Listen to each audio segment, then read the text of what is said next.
तू आमदार कसा होतो ते बघतो. अजित पवारांचा अशोक पवारांना पुन्हा एकदा खुलं चॅलेंज बघायला मिळतंय. दादांनी पाडण्याचं नाही निवडून आणण्याचं आव्हान द्यावं. अशोक पवारांचं अजित पवारांना प्रत्युत्तर बघायला मिळतंय.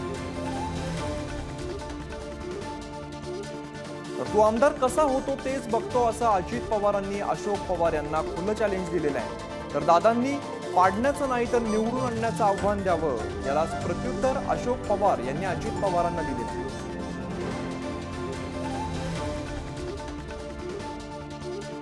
तर अजित पवार यांचं वक्तव्य समोर येत आहे. तू आमदार कसा होतो ते बघतो. अजित पवारांनी अशोक पवारांना खुलं चॅलेंज दिलं.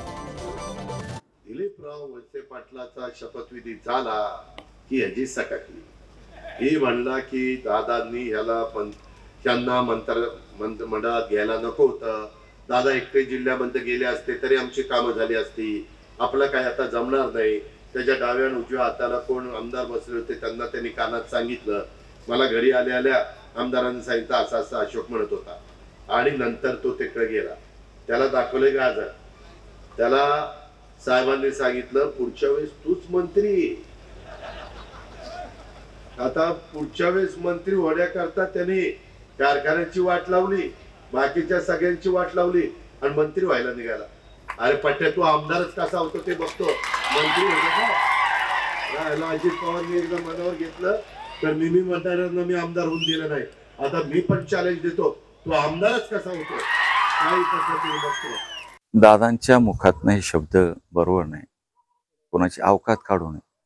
ज्याला त्याला पण काही मान मर्यादा असतात, पण कुठल्या थरापर्यंत जायचं हे नेतृत्वाने ठरायचं असतं. जसं सुप्रियाताई सांगतात, आरेला कारेने उत्तर देता येतं, परंतु न बोलता सुद्धा त्याला फार मोठं उत्तर मिळतं. तसाच मी आहे, आरेला कार्य करणारा नाही, त्याला न बोलता उत्तर मिळतं. निवडून द्यायचं पाडायचं हे जनतेच्या हातात असतं साहेब. आणि पवारसाहेबांच्या सारख्याचे आशीर्वाद मिळाले आणि जनतेचे आशीर्वाद मिळाले तर निवडणूक फार काय अवघड जात नाही. असा अनेक मागच्या वर्षाचा काळाचा इतिहास आहे. त्यामुळं अशी भाषा निवडून आणतो मी असं म्हटलं पाहिजे.